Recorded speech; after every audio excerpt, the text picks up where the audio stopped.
Bapak Ibu sekalian, ini pertanyaan-pertanyaan sudah masuk, lumayan cukup banyak.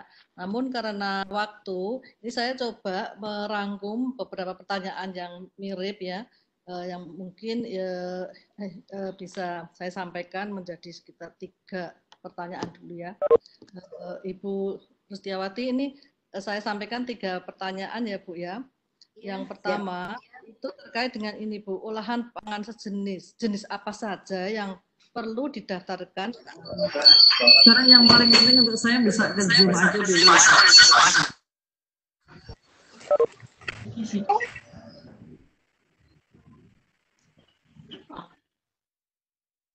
Mohon maaf, ada sedikit dulu. Mohon maaf, ini mikrofonnya dapat dimatikan kepada seluruh peserta.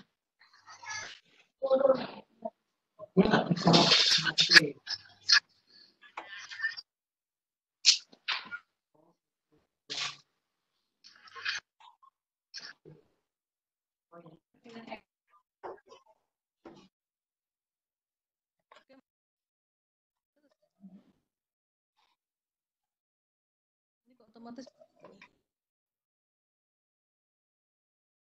Oke Mbak Dina. Mati terus Mbak. Ya, Yes, ya sudah. Ya, ini saya coba rangkum pertanyaannya ya Bu. Yang pertama, itu olahan pangan jenis apa yang perlu didaftarkan izin edarnya? Karena beberapa kan mempunyai masa simpan yang tidak lebih dari 7 hari. Seperti masa pandemi ini kan banyak sekali beredar makanan matang basah yang dikemas dan banyak produk matang beku lainnya. Nah, ini bagaimana Bu? Apakah ini perlu didaftarkan? Ini mungkin yang pertama. Saya sekaligus ya Bu untuk pertanyaan berikutnya. Ini gini, selama ini memang tadi disampaikan secara ilmiah belum terlihat bukti mengenai adanya peran pangan ya dalam penyebaran COVID-19. Namun banyak beredar informasi mengenai ketahanan SARS COVID itu dalam berbagai media, baik itu logam, plastik, kertas, yang itu mungkin terkait dengan kemasan ya. Nah demikian. Nah bagaimana ini Bu pemerintah melihat hal ini terkait dengan jaminan keamanan pangannya terhadap masyarakat. Kemudian satu lagi yang ketiga, ini terkait dengan masalah di UMKM atau IKM, yaitu terkait dengan layout tempat usaha. Apakah ketidaksesuaian layout itu menjadi penilaian yang sifatnya major? Karena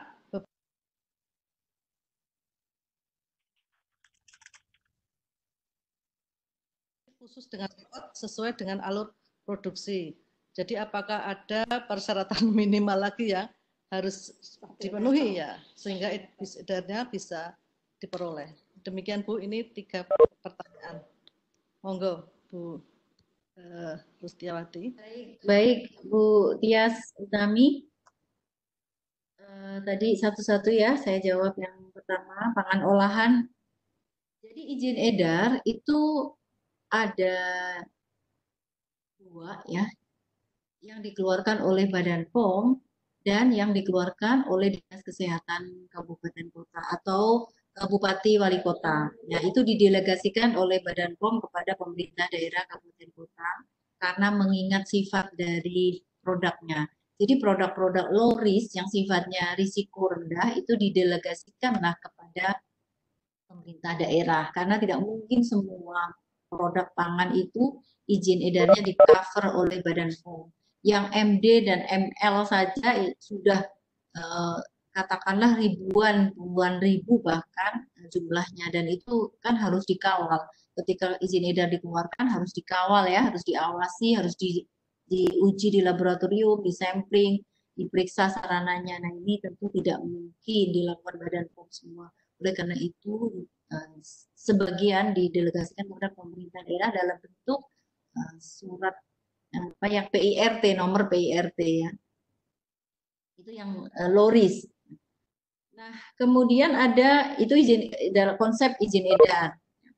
Ada persyaratan produk itu boleh tidak tidak perlu mengajukan izin edar, yaitu ketika masa simpannya kurang dari seminggu ya. Namun sekarang ini banyak sekali teknologi yang mengubah apa ya, paradigma atau mengubah keadaan. Yang tadinya misalnya katakanlah pangan itu kategori pangan siap saji yang masa simpannya hanya 6 jam, 5 jam gitu, warung katakanlah ya, buka warung jual lauk. Sekarang ini sudah masa simpannya bisa lebih lama dengan pemanfaatan teknologi pangan ya, di teknologi pangan ini yang berperan. Nah, tentu sudah berbeda lagi. Ketika sudah masuk kategori ada unsur sentuhan teknologi, maka itu masuk ke Badan POM. Meskipun itu tadi kategori awalnya di bawah 7 hari gitu. Katakanlah misalnya nih kita bikin lauk kayak gudeg aja ya, gudeg Jogja. Gudeg Jogja dulu konsepnya kan warung, membuka warung pangan siap saji. Jadi hanya bertahan 4-5 jam. Tetapi dengan sentuhan teknologi sekarang menjadi gudeg kaleng. Nah, kalau sudah masuk ke kategori gudeg kaleng, maka itu risiko tinggi, itu harus ke Badan POM. Nah, jadi yang membedakan adalah risiko dari si produk itu. Nah, contoh misalnya kayak roti yang 3 hari, 2 hari gitu tidak perlu izin edar MD ya, dia bisa boleh ke PIRT boleh, meskipun tidak wajib tapi boleh. Itu akan lebih baik sebagai jaminan keamanan dari produsennya. Jadi mengajukan izin edar ke PIRT kalau di bawah 7 hari. Tetapi kalau itu sudah sentuhan, hanya ada sentuhan teknologi, itu kembali lagi ke Badan POM. Jadi memang jenis-jenisnya ini sudah diatur dari PRB POM nomor 20 berapa tahun 2018, 22 kalau tidak salah, ada 22 tahun 2018 atau 17. Ya, nanti bisa di browsing, saya sendiri juga tidak hafal. Di situ ada kategori-kategori. Yang dulunya PIRT sekarang diambil ke menjadi MD. Contohnya adalah apa ya, kayak bakso. Bakso ini belum diatur dulunya. Bakso itu harus di MD karena itu sudah ada dia ada sentuhan teknologi. Risiko tinggi. Kategori risiko tinggi. Kemudian ada minuman yang bisa diminum sekali minum, itu kayak misalnya cup dalam bentuk cup atau botol-botol kecil yang dulunya boleh PIRT sekarang tidak boleh. Kenapa? Karena itu berisiko, dia langsung diminum, langsung dikonsumsi, tidak melalui proses pemasakan lebih dulu. Tapi kalau yang melalui proses dimasak lebih dulu sebelum dikonsumsi, maka boleh itu PIRT. Nah, jadi perubahan-perubahan itu ada di PRB POM nomor 22 tahun 2018. Itu silahkan bisa dilihat, saya tidak hafal, tapi prinsipnya adalah itu. Ketika itu risiko rendah, maka boleh PIRT, atau di bawah 7 hari boleh tidak ada izin edar. Tapi ketika sudah masuk risiko tinggi, contohnya adalah produk beku ya, produk beku, apapun produk beku itu sudah risiko tinggi. Karena dia disimpan pasti lebih dari 7 hari, pasti itu. Ya. Nah, jadi itu masuk kriteria MD yang izin edarnya harus ke Badan POM. Ya. Nomor 1 sudah jelas ya, nanti bisa dilihat di PRB POM nomor 22 tahun 2018. Kemudian yang kedua, nah ada satu kontradiksi seolah-olah ya, bagaimana tadi tidak masuk di pangan, tidak ada pencemaran lewat pangan, penyebarannya, tetapi sesungguhnya COVID ini bisa bertahan ya. Memang masih debatable COVID ini bertahan di logam berapa jam, bertahan di kaca berapa jam. Nah, tidak ada data yang pasti karena itu berbeda-beda. Ada yang 4 jam, ada yang sampai sekian hari. Dan kita juga tidak perlu debatable dalam hal itu. Karena kan ini hal yang baru, pasti wajar temuan-temuan itu pasti belum fix ya, ada perbedaan-perbedaan penelitian. Nah, namun dari itu semua yang harus kita sikapi adalah praktek keamanan pangan tetap harus dijaga. Itu bagaimana kalau yang berapa jam di peralatan itu yang tetap harus ada proses pembersihan secara berkala. Jadi kalau ruangan tiap hari harus dibersihkan. Nggak usah berpikir, oh COVID-nya 4 jam sudah mati. Karena prosedur cara sebelum COVID pun itu ruangan produksi itu harus dibersihkan setiap hari. Nah, kemudian bagaimana praktek tadi makanan?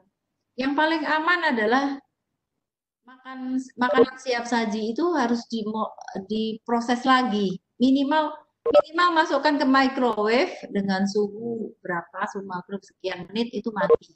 Karena seluruh kuman sebenarnya kecuali yang kuman tahan pada suhu tinggi itu kan. Jadi yang paling aman adalah jangan konsumsi langsung, tetapi proses pemanasan ulang di rumah ketika sudah membeli. Nah, tetapi kalau kita bisa pastikan bahwa sarananya baik, ya, sarananya itu track recordnya bagus, terus packingnya juga bagus, tidak mungkin ada kebocoran selama proses transportasi, maka kita juga bisa mengkonsumsi langsung, tidak masalah. Kadang-kadang kan belinya sudah panas di GoFood, bawa sampai pulang, nah itu dalam keadaan masih panas, nah itu juga tidak masalah. Tapi akan lebih aman lagi kalau kita ulang dengan pemanasan yang sebentar itu melalui microwave itu sudah cukup mematikan COVID. Kemudian yang ketiga, ini layout yang tadi juga saya sudah sampaikan, ini kritikal betul, memang banyak persoalan di UMKM kita itu ininya masalahnya adalah layout. Memang layout ini susah-susah gampang karena itu di situ ada syarat dengan apa? Syarat dengan ilmu gitu. Ilmu ilmu bagaimana keamanan pangan bisa diimplementasikan. Jadi memang UMKM kita kadang-kadang kebanyakan belum begitu paham. Tapi sebenarnya prinsip kerjanya ada. Itu tadi alurnya dari kotor ke bersih. Jangan sampai dari bersih balik lagi ke kotor atau mencemari. Contoh saja, kalau pangan itu kan pangan bahan baku, bahan mentah jangan dicampur dengan bahan yang sudah jadi, produk yang sudah jadi. Itu prinsip. Karena itu berbeda kelas. Ya. Yang pangan yang sudah matang itu katakanlah kumannya sudah turun sampai tahap, sampai nilai bisa ditolerir oleh tubuh, tetapi kalau bahan baku kan belum. Jadi ini tidak boleh campur. Layout pun begitu. Kalau misalnya gudang bahan baku jangan berdekatan dengan produk jadi banget gitu. Atau kalaupun terpaksa berdekatan maka itu sekatnya, temboknya, bagaimana lalu lalangnya harus diatur.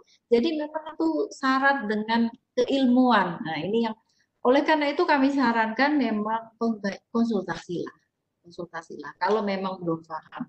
Tapi banyak juga yang di dalam UMKM atau industri itu sudah ada penanggung jawab yang pintar, yang sudah paham, ya udah lanjut tidak masalah. Ya, jadi sebaiknya memang konsultasi sejauh lebih awal, lebih dini, jangan membangun dulu. Kami sarankan kalau yang mau bangun jangan bangun dulu, karena kami akan arahkan juga sesimpel-simpelnya. Jadi prinsip sekarang Badan POM sangat merelaksasi atau melakukan simplifikasi prosedur bahkan persyaratan sehingga tetapi untuk yang kritikal tetap tidak bisa ya yang kritikal. Tapi yang prinsip menjaga keamanan pangannya itu bisa diimplementasikan. Saya kira mungkin itu ya Bu. Saya kembalikan ke Bu Tes. Ibu Tiawati ya. Ya. Saya kira tadi cukup jelas ya Bapak Ibu sekalian ini jadi BPOM itu membuka diri untuk membantu Bapak Ibu sekalian tadi terkait dengan layout dan sebagainya. Ini memang pertanyaan-pertanyaan masih ada ya. Jadi karena waktu yang tidak memungkinkan, jadi Bapak Ibu sekalian ini tidak perlu khawatir karena semua pertanyaan akan direspon dan nanti akan disampaikan di webnya Pusat Studi Pangan Gizi. Demikian karena waktu yang sudah melewati ini, saya selaku moderator mengucapkan terima kasih. Terima kasih kepada Ibu Tiawati yang sangat jelas dan gamblang. Ya, mudah-mudahan itu sangat bermanfaat saya kira kepada Bapak Ibu sekalian, para pelaku usaha pangan.